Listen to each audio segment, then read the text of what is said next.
It's time for the Film Crickets with Jay Fortier and Chris Martineau. Good evening, good afternoon, good night, everybody, wherever you are. This is the Film Crickets. I am Chris Martineau, accompanied by my friend Jay Fortier. Hey, Jay, how's it going tonight? Doing well, man. Excellent, excellent. So in our everlasting search we're trying to answer the question, does the film hold up? That is the main goal of the Film Crickets. We are looking at movies from the past, and we're wondering, are they still good now? Because there are certainly a lot of films out there that are good then, and then you watch them again, and then they kind of stink. So in our passion project situation, in our passion project chapter of our podcast, Jason chose Fast Times at Ridgemont High last week. That was his idea. And my idea is I forced people to watch Joe Vs The Volcano. I'm not sure if you're aware of this. Joe Vs The Volcano came out in 1990. And this was a Tom Hanks, one of the many Tom Hanks, Meg Ryan vehicles. There was at least three. There were a lot of them. That one, Sleepless in Seattle. You've Got Mail. You Got Mail. No, because I always think it's When Harry Met Sally, but that was Billy Crystal. So this is when Meg Ryan could basically almost do no wrong. She was in every romantic comedy, and she was in Joe vs. The Volcano. So Joe vs. The Volcano I chose for a few reasons. And I don't know if any of the listeners out there have seen Joe vs. The Volcano. If you haven't, you should. And if you've heard of it, it's probably been received with, oh, that crappy movie that Tom Hanks did way back in his career that nobody liked. And they assumed that the movie bombed. And it bombed because it was still Tom Hanks at the beginning of his career, kind of. But I got to tell you a quick story about Joe vs. The Volcano. And this is nutty. Now, Jay, when were we in high school? How many years apart were we? I want to say you were 2 years below me. So this came out in 1990, your graduating year. I was in the 10th grade. Mm-hmm. Okay. And just to get a framework on this, guys in the late 80s, early 90s, we were into denim and mullets and heavy metal and like tough stuff. You know what I mean? We all smoked. Why? Because you had to. Like, that's what you did. And why else? Because we were stupid. Stupid. Yeah, I know. It's just what you did. No one. Yeah. And you could go at 14 and buy cigarettes from the convenience store and nobody said anything. I mean, that's what we were up against, right? So this is, early 80s, late 80s, we're dealing with that kind of mentality, that kind of society. And so I watched Joe vs. The Volcano at a cookout at my aunt's house in Burrillville. I'd never heard of the movie. They had rented it on the VHS, and all the adults were outside having a barbecue, and I was the only one that was like 15, 16 years old, and I was stuck inside, and I'm like, I'm going to watch a movie, and I put in Joe vs. The Volcano, and I loved it. I don't know why. Maybe it was back in the day, they sold Seagram's wine coolers in 2-liter bottles. They did. Nice. Like soda. So I'd sneak into the kitchen and like blast down Seagram's like I was so cool with the wine coolers, And then I watched Joe vs. The Volcano. I couldn't stop watching it. Like I actually said, we can't leave. I am watching this movie. I have a quick question. You have a barbecue and you're inside watching a movie. I just thought it was pretty great. Well, because it was just all, the situation. Yeah. You're young and all the adults are outside talking adult things. And, the only one there of your age. All right. I got it. And my relatives were annoying when they were drunk. I didn't want to be near them because they were just being stupid. And I'm just like, I'm just going to stay inside. So it was probably like July and I was inside. They were annoying and drunk. So I went inside and drank. Yeah. So I could be annoying and 15 and drunk. So I watched this movie, right? And I went back to school and I'm like, guys, I got a movie for you. It's this movie. Tom Hanks from Bosom Buddies. Remember that? Okay. We're going to, how about Dragnet? Remember him from Dragnet? Oh boy, I got a movie for you. He did Big. Big. Yeah. I mean, I went to go see Big in the theater. Oh, that was awesome. So we went, I'm like, you got to see Joe vs. The Volcano. And now upon reflection, I must have looked like a crazy person. It's a weird movie, folks. It's odd. There's no doubt about it. It's a weird movie. It's a quote unquote romantic comedy, though how actually like jokey funny it is. Did you think it was jokey funny? Here's the thing. Years ago, I watched the whole thing and I really, really liked, I would say 3/4. And then when he got to the island, that's when I was like, what the hell is going on? So I think what happens with a lot of people Okay. is that they're not ready for this. They're not ready for this movie. And Yep.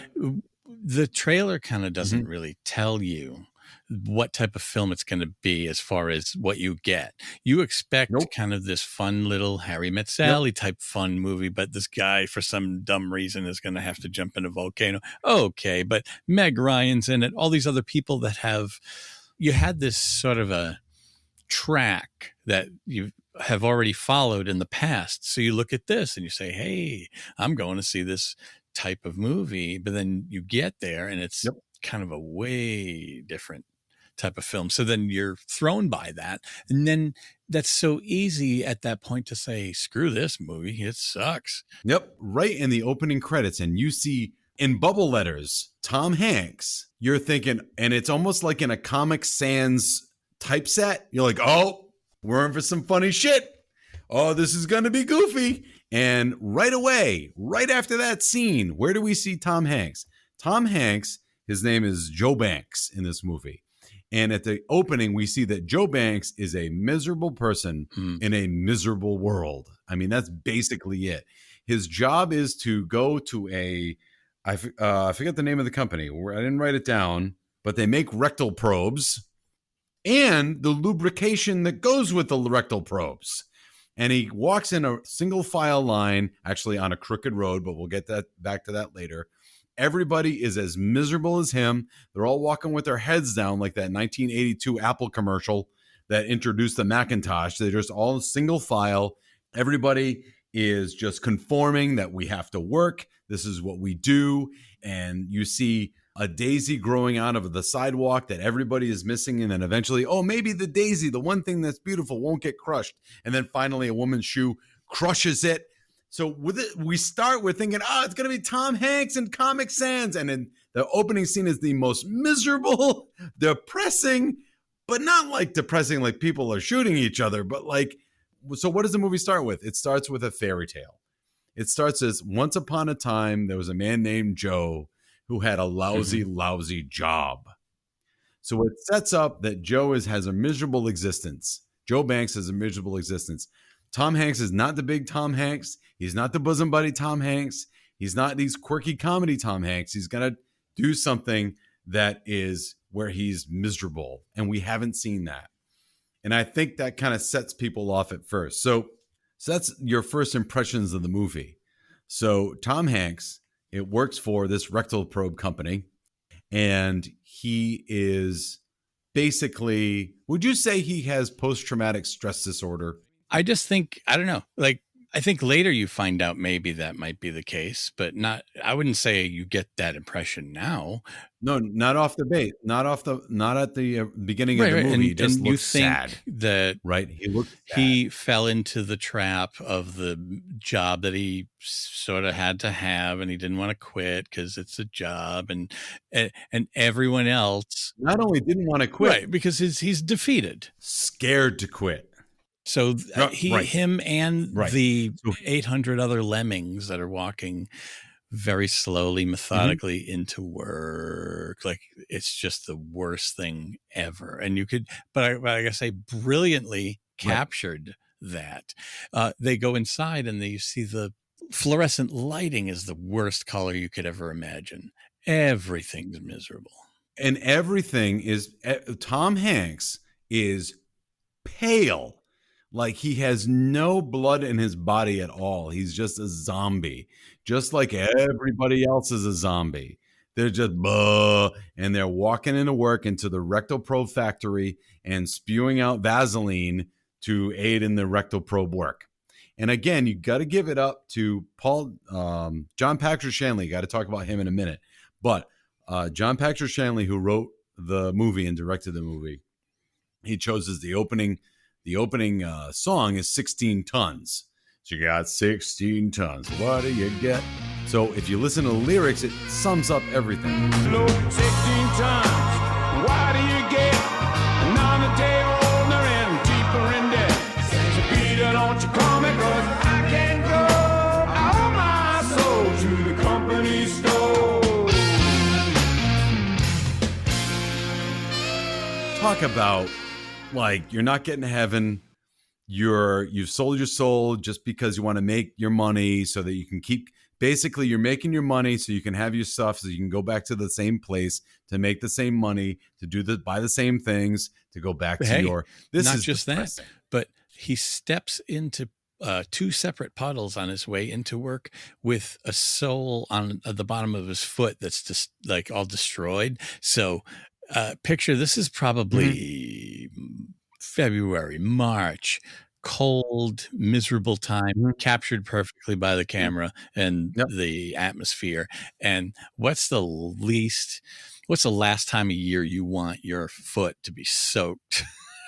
Yeah, and you're right. I mean, you're going to have a cold foot for the rest of the day in the rectal factory without it's all fluorescent lights. There are no windows anywhere, and it's just miserable. And in fact, Tom Hanks says that. He takes his shoe off, and what does he say? He says, "I'm losing my soul," which is obvious. I mean, there's no beating around the bush on that symbolism. And they're saying that on purpose to the audience. That's his first line. I'm losing my soul. And he feels like he's losing his soul.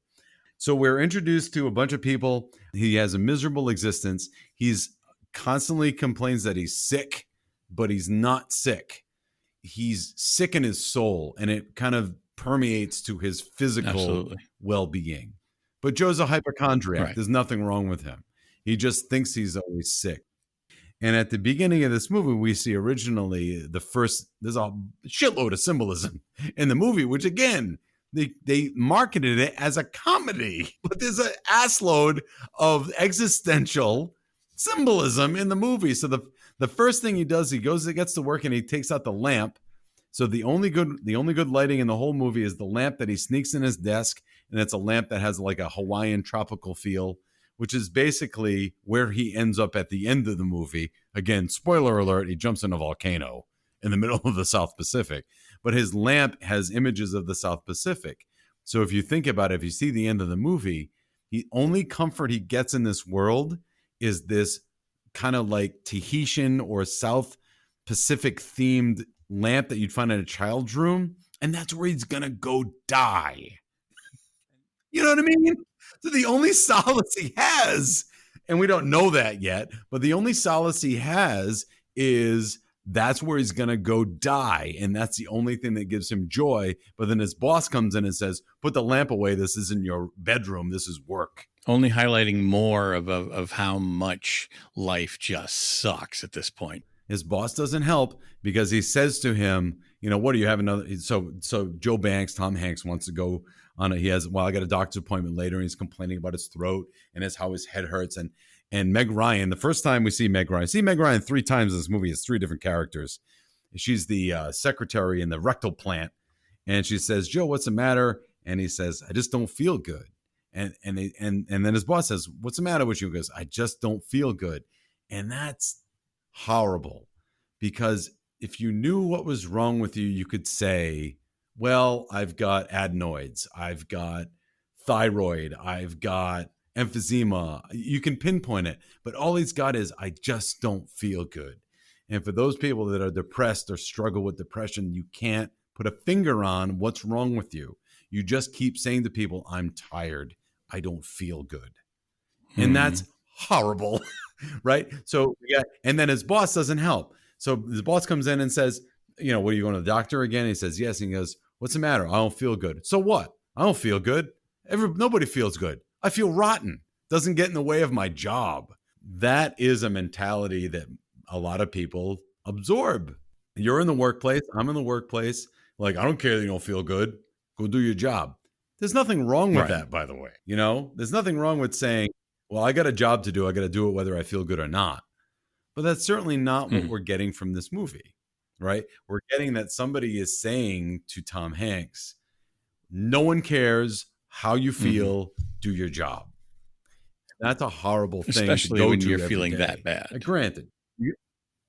You feel that bad. And your only solace is this lamp, which you're forced to put away. And again, the lamp is the place where I love eventually how die. the lamp colors are a complete contrast to everything else that you're seeing at this point, where they do it so well, right, that I see the lamp and I feel better. looking at it. Yep. Yep. Yep. Yep. Because at that point, everything in the universe is gray and green.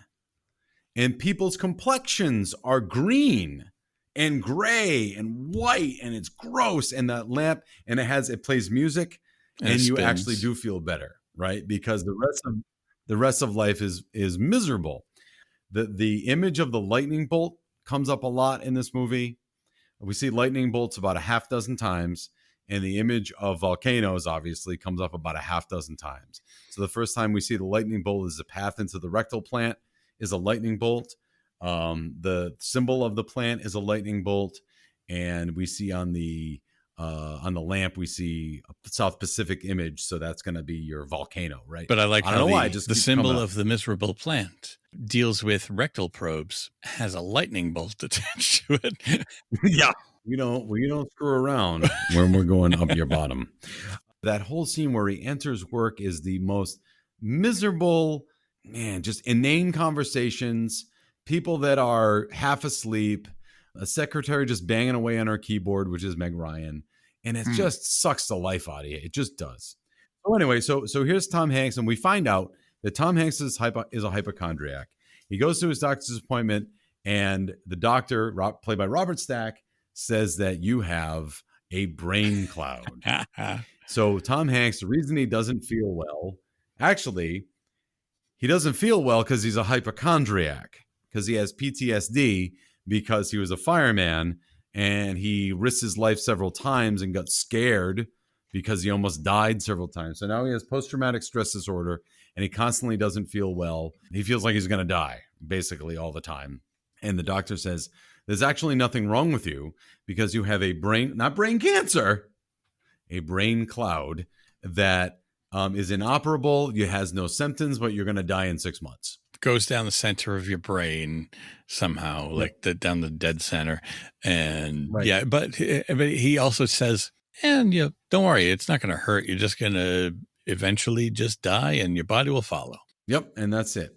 And Tom Hanks being a hypochondriac, or Joe Banks being a hypochondriac, just goes with it. He says, I knew it. I knew I had a brain cloud, right? So now he says, what should I do? And the doctor says, go and live your life. And after that, there's this gut wrenching. And oh my God. And again, here's 10th grade me listening to, after this scene, Tom Hanks comes out and he realizes he's going to die and he's going to now live his life. And you hear Ray Charles sing Old Man River. I'm tired of living, oh, but I'm scared. I'm scared of dying. I'm tired of living, but I'm scared of dying. But the Old Man River just keeps rolling along. And that's Tom Hanks in a nutshell. He's scared of living. He's tired of living, but he's scared of dying. And he's just stuck. And that's what you get from the beginning of this movie, this idea that Tom Hanks, just like us, we're stuck. I don't want to die. I'm scared of dying, but I don't like my life. And that's horrible. That's a horrible feeling. And so that song, man, I just remember sitting in my aunt's freaking living room by myself, tearing up in the 10th grade, listening to Ray Charles sing Old Man River at that moment. And he sees a stranger and he hugs a dog and he hugs a woman. Yeah, it was when he hugged the dog, it really captured all the pain that instead of telling us for 5 minutes what the pain that he's going through right now, you see him come out of the doctor's office, see a Great Dane. A giant dog. Yep. A woman walking a Great Dane down the street. He reaches down a little bit and it just starts to hug the dog at the neck. Then, when the woman's kind of acting uneasy, he sort of rises up a little and gives her a hug too, because it's like he has no one. So if you have nobody in this world, you're going to choose random people and go, hi, can you help me for a second? Just for a second. I want to talk to you, because hopefully everybody within a listening distance can actually say that they have somebody to talk to. But, if you have nobody, then, you're going to turn to anyone that will listen for a second. So, Yeah. but that captured it. It does. It does. And he finally, he has the moment, that one moment, that's the only moment of tenderness in the first 25 minutes or 20 minutes of the movie. So you do kind of feel for that. But now he's able to live his life. So again, we're going to performances here. And this is, again, we're talking about why the movie holds up. Oh, by the way, let's remind everybody, marketed as a comedy. Marketed. Don't you? As a comedy, not a comedy. It's got funny moments. It's quirky. There's no doubt that it's quirky, but it's marketed as a comedy. Because what else are you going to call it? It's not a drama. It's not sci-fi. Right. So what are you going to call it? You're going to call it a comedy. And people are walking in expecting big, and they're not getting it. But he finally says, I'm going to live my life. And he goes back to his work, and he finally tells off his boss in one of the most, I swear to God, one of the most epic scenes ever, when he finally goes back and he says to his boss, who's basically been harping on him, telling him he does a shitty job, makes him work in this cave for $300 a week. And oh my God, he finally gets his comeuppance. And I'm not going to go through the whole thing, but the best part is he quits. He says, Mr. Waturi, I quit. Fine, just get out. And before he gets out, Tom Hanks says, I've got to say something. And he turns around and just goes off on his boss. And I'm not going to quote the whole thing because I know the whole thing, but the best words are, you look bad, Mr. Waturi. You look like a bag of shit stuffed in a cheap suit. That is the best line. You have bosses that when you quit, you know what you want to say to them. And that line has been stuck in his head for 4 years. And he's been wanting to say that every day for 1,000 years or for 4 years, right? So you look like a bag of shit stuffed in a cheap suit. And in that moment, we kind of feel that he's finally, the shackles are off. He's got nothing left to lose. He's going to die in 6 months, or so he believes. And he's able to really encapsulate that. And he's finally able to live. And at that point, we meet or really interact with Meg Ryan. And he finally asks out Meg Ryan. He says, this woman has been here. It's like, watch your mouth. Mr. Waturi is boss. Watch your mouth, because there's a woman here. And he says, I know there's a woman here. I can smell her. I can hear her. I can taste her like sugar on my tongue, which is kind of weird. I don't know. How would you just walk by the people you work with and go, wow? I think overall he meant her presence. Yeah. I know. Basically, because he's been afraid to say anything, he hasn't. But now there's no fear left. And it's weird. And again, let's think about that theme. In knowing that you die, you're gonna die, you have no fear. What? It's a comedy. Quote, it's a comedy. When you know you're gonna die, you can finally live. What? He finally asked Meg Ryan out, which he's wanted to for a long time. They go out for dinner. They might have a sparkling relationship, but he tells her that he's gonna die, and she gets weirded out and leaves, which you don't blame her for. No, because that's a heavy load. I mean, the discussion I had with my fiance, she's like, well, you can't, it's too bad for Tom Hanks, but you can't blame her. Like, you're about to sleep with a guy and he says, I'm going to die in 6 months. Like, a lot of normal people would be weirded out. Well, because she's also probably at this point, when she thinks she's going to sleep with him, she's excited about this guy. Here's a potential relationship, and he's going to die. And then the moment you find out he's going to die, that's a hell of a blow. So I can't blame her, because that's too much of a shock to now all of a sudden go, all right, well, let me just, get naked. Yeah, because it's not it's not a feeling like it's a one night stand, like or even that it would last for a long time, but it's like, that's a lot to kind of deal with. So you don't blame Meg Ryan for that. She plays she plays 3 characters. This is the first one, and she plays kind of a ditz. It's one of those weird things that somebody does in a movie every once in a while, where they like come around the corner and it's like, here's the person with glasses, but it's the same guy, right? Yeah. It's a strange little trope that people do. It's a strange thing, but we're in a movie that's filled with a lot of strange things. Like, nothing in this movie really makes sense, because I maintain that the movie is not a comedy. It's a fairy tale. It's not supposed to mimic reality at all. But that part, I don't care if you see the words "once upon a time" at the beginning. That flies over so many heads, and mine included. Okay. I didn't look at it as a fairy tale. I just thought it was a goofy way to begin the movie. Right. Because when you think fairy tales, you kind of picture horses and medieval looking times with castles. Mm-hmm. So you tend to forget that you could tell a modern day fairy tale around things like that. So it's so easy to, and I bet you I'm not even close to being alone, that Mm-hmm. there are so many people that just didn't pick up on that aspect. Yeah. Oh, so I'm when with they're you. seeing all the weird stuff later on in the film, you see they're about to have a typhoon on the boat, and you see everything is surrounded in green, like literally bathed in green, to the point where you're saying, what the hell is this all about? I have a theory on that. Easy. I'll tell you in a second, but go ahead.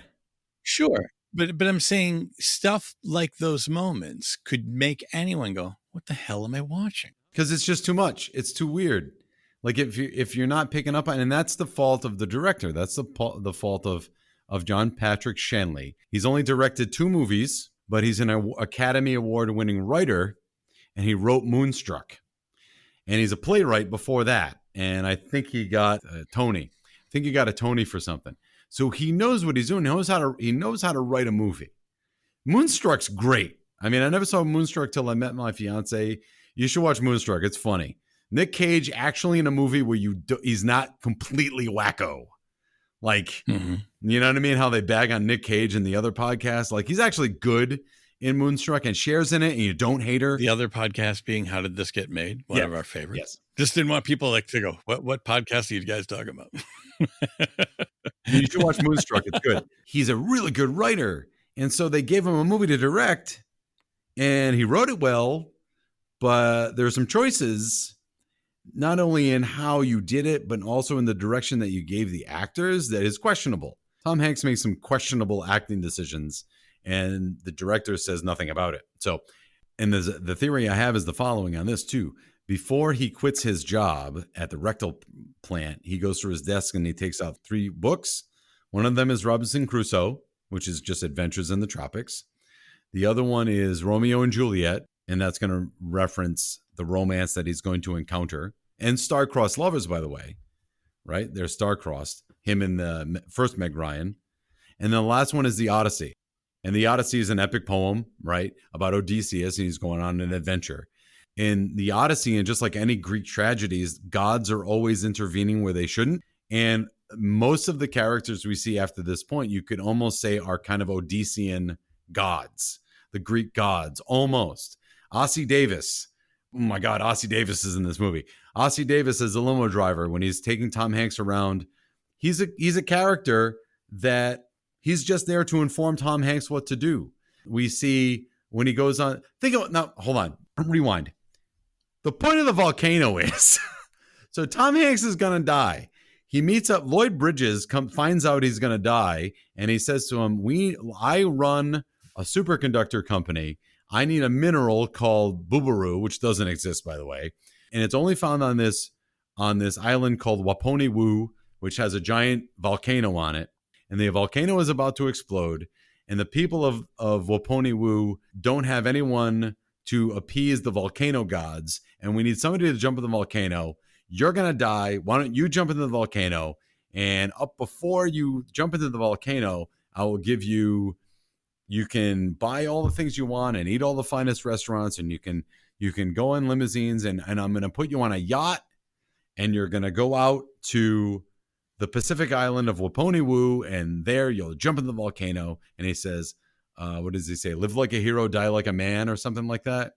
I think that's his whole premise. So think about that for a minute. And this is my theory on it's the Odyssey. He says he's going to go on a yacht. When you picture a yacht, what do you think? Big old white boat. That's nice and sexy and slick. What did they put him on? A sailboat. Yeah. It's not a yacht. It's a sailboat. So again, they're alluding to this idea that his journey is the Odyssey. And just like Odysseus went on a sailboat to go far away to meet his adventures. And so again, we're alluding to the fact here that we're talking about the Odyssey. And in the Odyssey with Odysseus, when he's on his boat, the Argo, and he's going to go to these different places, he meets a tempest. Okay, there's the storm. He goes to a place in the doldrums where the sky is green. That's in the Odyssey. So they're stealing from the Odyssey to let you know that Tom Hanks is Odysseus. Now, I know that's a fucking deep dive, which is exactly why people don't like this movie. Because it said it's a comedy. Mm-hmm. No one wants to see this heady existential shit. They want to see Tom Hanks doing goofy stuff, and they don't get it. So the bottom line here is that the character is deeper than we expect. And he's on his own. Again, I know I've said the word 3 times now, existential journey. What does it mean to be alive? What does it mean to exist is the theme here, right? And he only can exist when he knows that he's going to die. He doesn't live it up like he gets a bunch of hookers and coke, by the way. He gets nice tuxedos. He gets steamer trunks. He gets like all the stuff he thinks he needs now that he can. But again, when he goes to a restaurant, who's he got? No one. Nobody. So it doesn't matter what you have. If you have nobody, it's all pointless anyway. So that's a stark contrast. That's tough to deal with. He's got everything he could possibly want, except he's still alone, and it's all meaningless. Like he made friends for the day with the limo driver, and they were tight, right as rain. What happens when he asks him, can you stay for dinner? He says, no, I got to go home to my wife and kids. And that's just, it's almost like, here, have another ton right on your chest. Enjoy. Yep. Oh, by the way, you have nothing. And he says, what does Ossie Davis say? Is there when Tom Hanks says, where should I go for clothes? Where should I go to get, a hat? Where should I go to get luggage? And Ossie Davis says, I'm not here to tell you to live your life. It took me all my life to figure out my life, and I'm tired. Do you understand? Like he's not there for that. He's not there he can't tell you who you are. Only you can say who you are. So anyway, there's a lot of really deep themes. So I'm going to escape past that. Tom Hanks eventually is in New York. He's going to take a plane to LA where he's going to get his sailboat, where he's going to go to the South Pacific, hard to say, to the island of Waponi. He flies out to LA and where he meets Meg Ryan #2. So Meg Ryan plays 3 roles. First one is the secretary in New York or Staten Island. Worse than New York, by the way. What's worse than Brooklyn? Staten Island. Staten Island is the joke of the 5 boroughs. So he flies out to LA. He meets. Oh, I just want to say that we now are not going to have listeners in Brooklyn or Staten Island. Have a nice day. Oh, the people from Staten Island know they are the ass end of the 5 boroughs. I don't want to hear it. Everyone just wants to get out of Staten Island. So Tom Hanks flies out we see Meg Ryan #2. She lives in LA. Meg Ryan and is playing at this point the first daughter. So the person that hired him to jump in the volcano, his name was Gray No More, and his daughter is Angelica de Gray No More, which is funny because Dre No More, I don't want to be gray anymore. So a lot of symbolism. So we meet her. She's typical California, LA. She is lamenting. She's typical Los Angeles, California. She's kind of vapid. She's kind of like, oh my God, kind of situation. She is living off of her father's money. She has no other purpose in life necessarily. We find out that she wants to kill herself. Real nice. And because she's scared to take the leap. And in a conversation with Joe Banks, Joe says, well, what are you so afraid of? And she says, why don't you just take the leap? And she says, what? And not live off my father's money? And he says, oh, what's the worst that's going to happen? This guy can't take a leap. That's his whole point. He's only just learned how to take a leap. But he is basically telling her what he should have told himself a long time ago. The bottom line here is that she has a great line about living in LA. He says, I've never been to LA. And she says, what do you think of it? And he says, I like it. It looks fake, but I like it. And she says, it's a great town. It stinks, but I hate it. And if you've ever been to LA, that's the sentiment of anybody that lives in LA. They love it.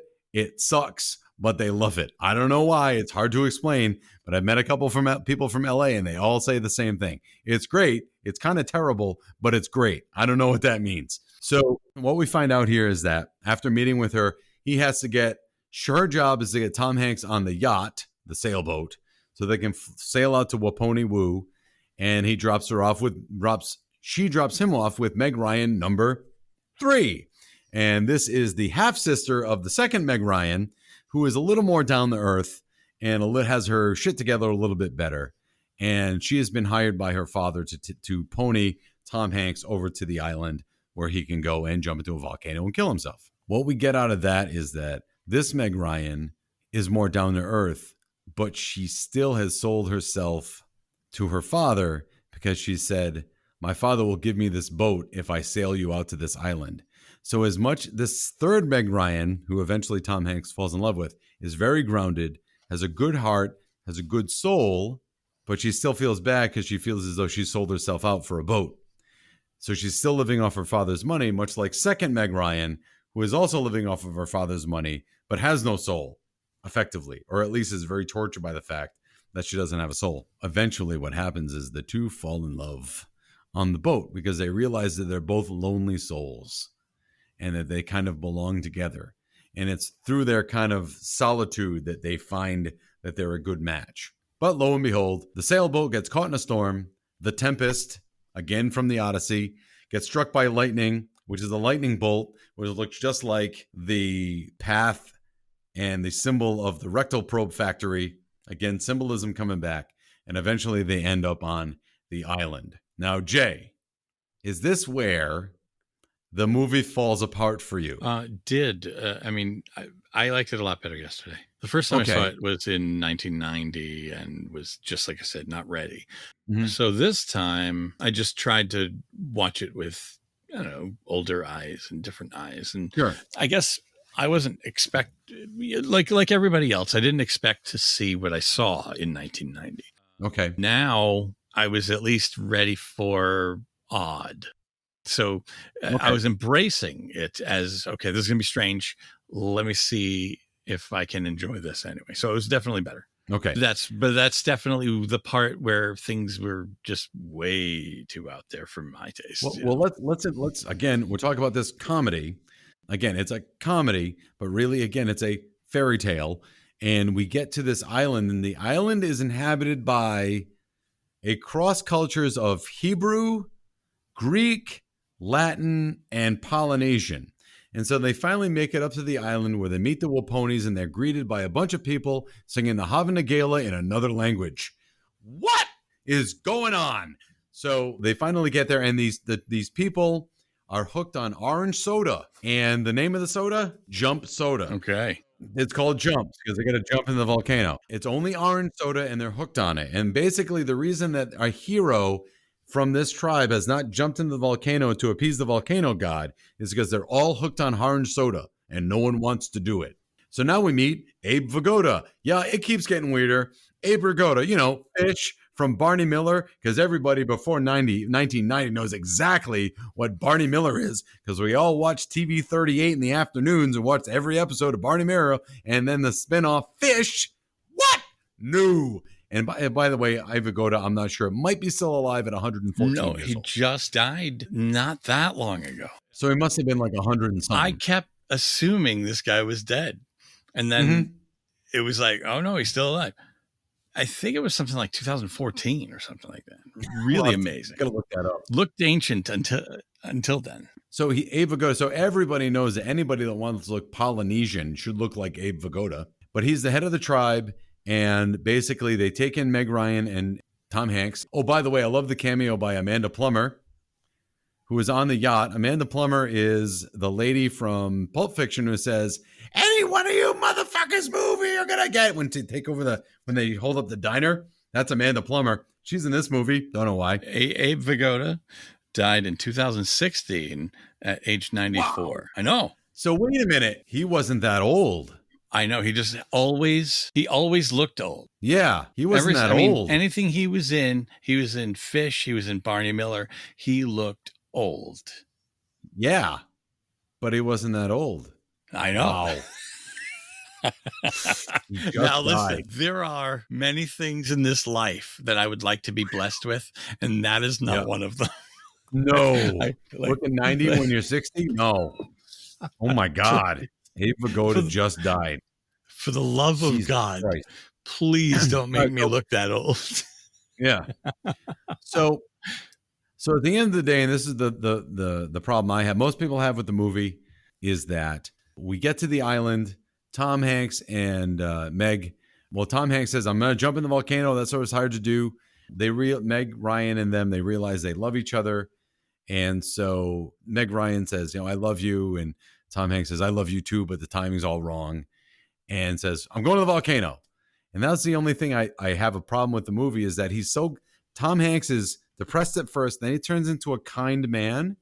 And then in that final scene, everybody knows it from the commercial because that was the only thing they showed from the commercial. Meg Ryan says, I love you. And Tom Hanks says, I love you too. But the timing's all wrong. And he kisses her and walks to the volcano. Suddenly he's completely callous. Like, what I got to go. I know you love me, but I got to go jump in the volcano. So it actually turns into a romantic scene. I just don't understand his acting choices. I don't understand the choices he's making. He's like, but, oh, well, I got to jump in the volcano. I love you a lot, but, oh, well, if you loved her, then you would fight to not want to jump in the volcano. I don't care how courageous you were as a fireman. I don't care that I said I would. Well, what the fuck? I mean, then maybe you could get out of it. I don't know. Like maybe you could figure something. Like most movies would figure something out. Let's also point out that this is the same guy who heard Lloyd Bridges, a stranger, come to his apartment. And Lloyd Bridges said, I know your doctor, and he told me what's happening with you, which is the cardinal sin of a doctor. Yeah. No, you can't do that. So the last thing you want from your own doctor is for them to tell other people about your problems. So your terminal problem. That didn't even faze Tom Hanks. Right. So that didn't even faze Tom Hanks that Lloyd Bridges knows this information about him. And it didn't even occur to him. He was like, yeah, he told me about your thing. So I figured I'd come see you. It's like, what the hell? So that's the same guy, though, that didn't seem to that didn't register. So, I mean, we have to wonder how much is registering for the rest of him. All right. So he's basically kind of your take here is that he's oblivious to most things. It's possible. Yeah, I'm on board. How long time span between when he's about to jump in, between then and when he got hired to jump in the volcano? Oh, 3 days.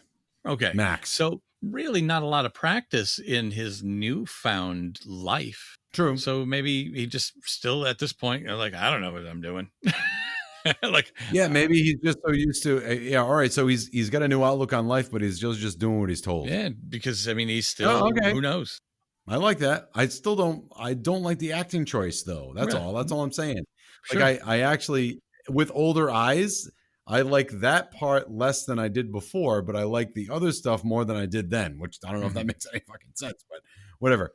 So eventually, what happens here is that. Meg Ryan and Tom Hanks get married because Meg Ryan says, well, I'm going in with you because we love each other and we're going to die together, which is really sweet and really nice.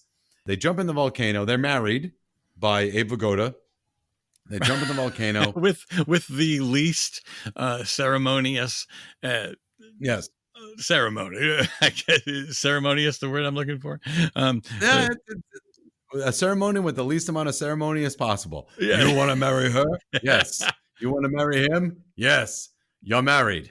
And they laugh at each other, which is a cute moment. Sure. It's a cute moment. I'm okay with that moment.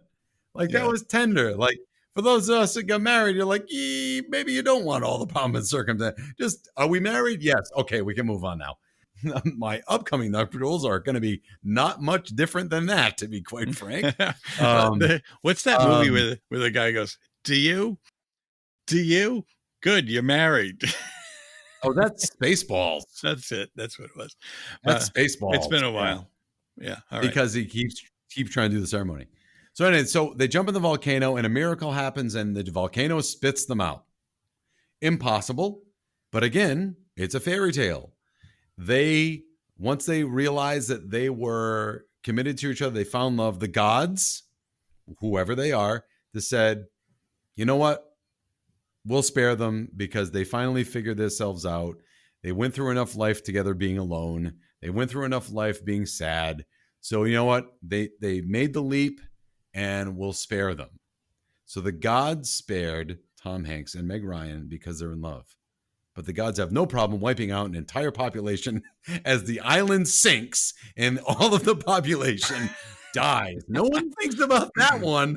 oh, we saved the 2-man carry. Don't worry about the Polynesians. They're going to go die. Well, we could also look at it as the gods were like, you know what? We'll spit out the 2 that were willing to sacrifice themselves. They're going to be saved. And we're going to sacrifice the people who were too self-centered to sacrifice themselves. I'll give you that, but you don't get the vibe that they're self-centered. They're just kind of like... No, I didn't... Maybe I'm wrong about the self-centered part, but I'm saying I'm just saying my opinion is that... The gods probably said, none of you would take a step forward. All right. Okay. So I'll give you that. And this is your island. You had to go hire somebody from the outside. A white guy.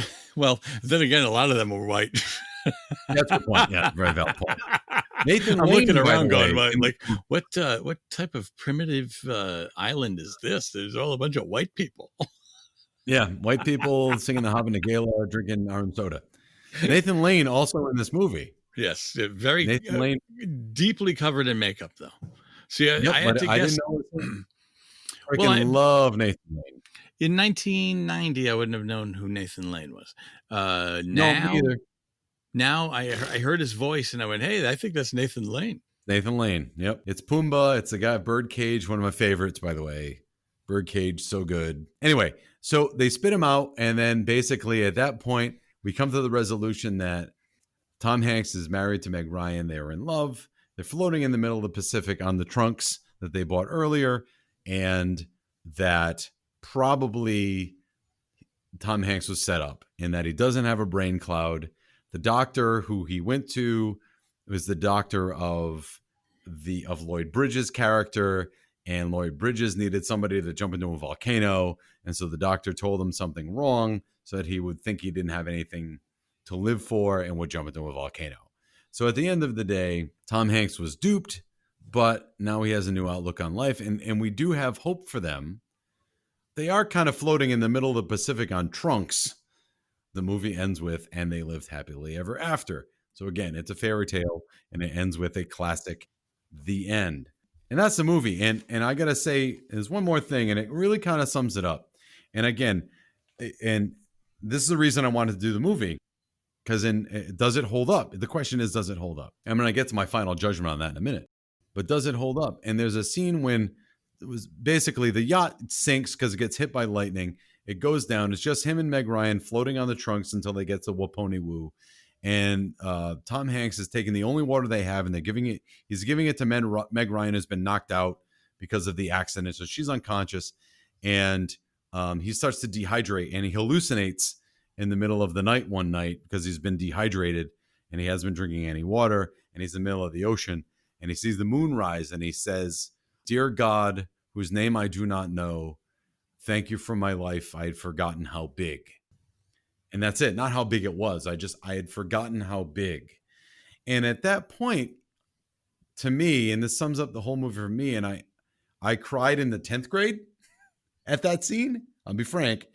And I teared up now at that scene, because even as shitty as most of his life was, and he doesn't acknowledge a God per se. He just says, God of whoever is listening to me right now. He's speaking to nobody and everybody. He's saying, thank you for my life. I'd forgotten how big. And he's not saying thank you for my life right now. He's saying thank you for my whole life, even the shitty parts. Because without the shitty parts, you can't really learn to get to the good parts, right? If you don't have the bad parts, you can't know that you're in the good part yet. And so to me, that was a very telling moment. And what pissed me off a little bit is I would tell other people, so as I was an adult and in my previous married life, we would talk about this movie, Joe Vs The Volcano, and that scene where the moon comes up and Tom Hanks says, thank you for my life. I'd forgotten how big. My ex-sister-in-law said, that scene was stupid. And I knew the writing was on the wall. At that point. I'm like, okay, something's wrong here. But how can you not? Because people are just looking for Tom Hanks to be silly. Let's point out also the fact that moon is larger than E.T.'s moon. Oh, yeah, giant. Yeah. E.T. moon is obnoxiously big. Right. And that moon's even bigger. Physically impossible. If that moon was that big, the tides would be way higher than they are now, and we'd all be dead. It's basically if you were standing in front of Spaceship Earth from Epcot Center, like the contrast of somebody like taking a picture behind you and you're right in front of Spaceship Earth. That's what that moon looked like. Just to give anybody, if anybody's hadn't seen the film or anything, that's how fucking big that was enormous. Yeah, it's cartoonishly big, but it's a fairy tale, so it's okay. Because it's supposed to be, and he's hallucinating. So who knows if he even saw it to begin with, because he's hallucinating. So that's the movie. That's Joe Vs. The Volcano. So let's go to Final Judgment, shall we? It's time now for Final Judgment. Are you ready to rubber stamp this bitch? Here's the Final Judgment. All right, so in this part, thank you for that, Steve. So in this part, we're going to figure out whether or not the whole point of the podcast is, does the movie stand up to the test of time? Is it just as good now as it was then? And I have my contribution to this is yes, it will be just as misunderstood now as it was then. And I think that a very small fraction of the audience that watches it will like it. And most of the audience, it will not, I don't want to say go over their heads because it's not like a super complicated movie, but the idea might miss the mark. I also don't feel that if you told the studio, hey, we're going to make this movie, I don't think it gets made. I don't think anybody greenlights this movie. And I honestly think that John Patrick Shanley, who wrote the movie, I think, hey, he won an Academy Award for Moonstruck, and he said, hey, I want to direct a movie, and somebody said, okay. It's not directed super good, or super well, I should say. But yes, I do think it holds up just like it did then. I think it's just as misunderstood now as it was then. Jason. Wow. It's one of those that it's hard to say anything that, oh wow, it's this really holds up, because hold up means, it could mean a few things. It could mean that it could be remade, or sometimes hold up means I could show somebody from this time that had never seen it, never heard of it or whatever. I could show it to them and they could get a lot out of it. They could enjoy it. So in that way, I look at hold up, and that's a tough one. As far as it's such a strange, it didn't land on me back in 1990. I wasn't ready. So if you show it to somebody and you walk away, chances are it's going to happen to them too, because it has all the looks and the feel as if it's going to be. Look at the cover. The cover looks fun. Everything has this. I use this word a few times since we've started this podcast, cartoonish. Or cartoony, you know what I mean? Like it's the colors too are very, very vibrant and beautiful. I want to say props to whoever was the DP, because it was beautiful. Like as far as all the colors were gorgeous. I loved it. But as far as it holding up for people to enjoy, for the most part, I would say no, only in the fact that I can't see, I would, with a lot of trepidation, I would walk up to someone and say, hey, check this movie out. So that's where it's just kind of one of those where it's like, I don't know about this. And I enjoyed it last night because I was ready for it. So I guess if people are ready for anything, then they will enjoy it. But if they're looking for just what they would think would be a typical Hollywood movie, I think it's gonna come crashing down. So for that, I'm gonna say no. Yeah, and I think we're kind of in the same boat, but we came at to the different conclusions. So yeah, and by the way, holding up sometimes is, there's nothing in this movie, I hate to use the word, but anachronistic. There's nothing in this movie that like, they're using dial telephones, or everything in the movie's old. Like even all the soundtrack's old. You got Ray Charles, you got 16 Tons, that's from the 60s. Good lovin'. The stuff when he's shopping isn't modern. There's nothing modern about the movie to say that it's going to be out of date. So the movie's not out of date because there's nothing in it that makes it intrinsically 1990.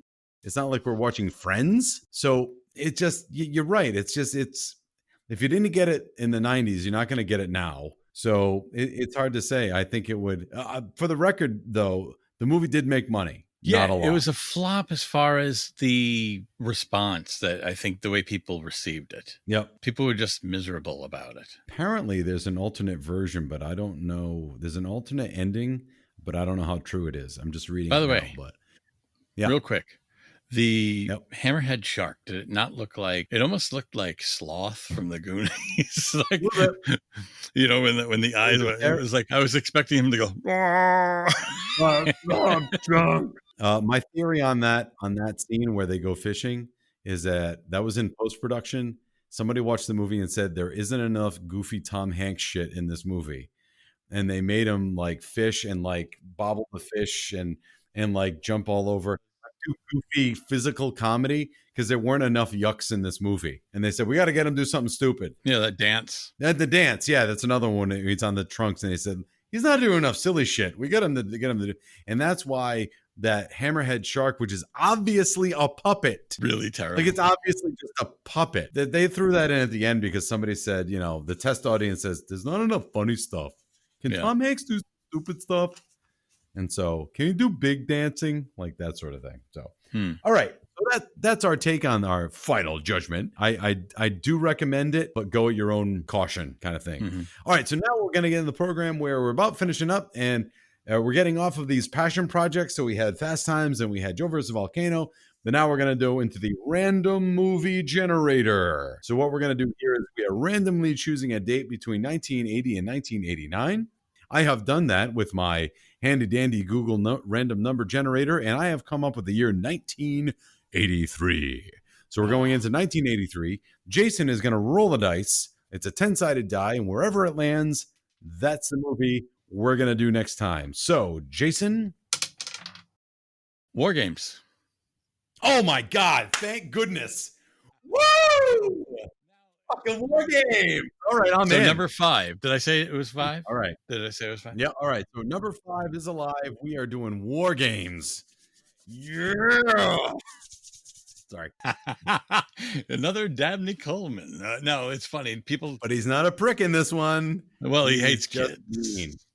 He's not a chauvinistic dick. He's just a dick. Right. Okay. War Games. All right. We got War Games on tap. I'm souped. All right.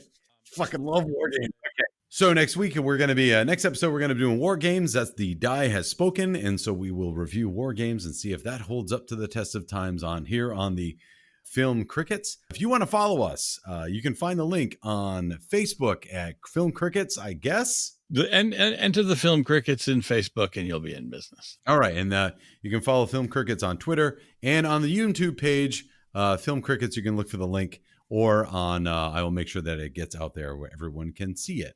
But that is us for now. I'm Chris, and this is Jay Fortier. Oh, yeah. I just wanted to once again thank Steve Lavoie for doing the voices and the Draco and the Malfoys for doing that great song. Awesome. Awesome sauce. So thanks, everybody, for listening. Thanks for our ranting. And we'll see you next time here on The Film Crickets. Film Crickets, chirp about movies.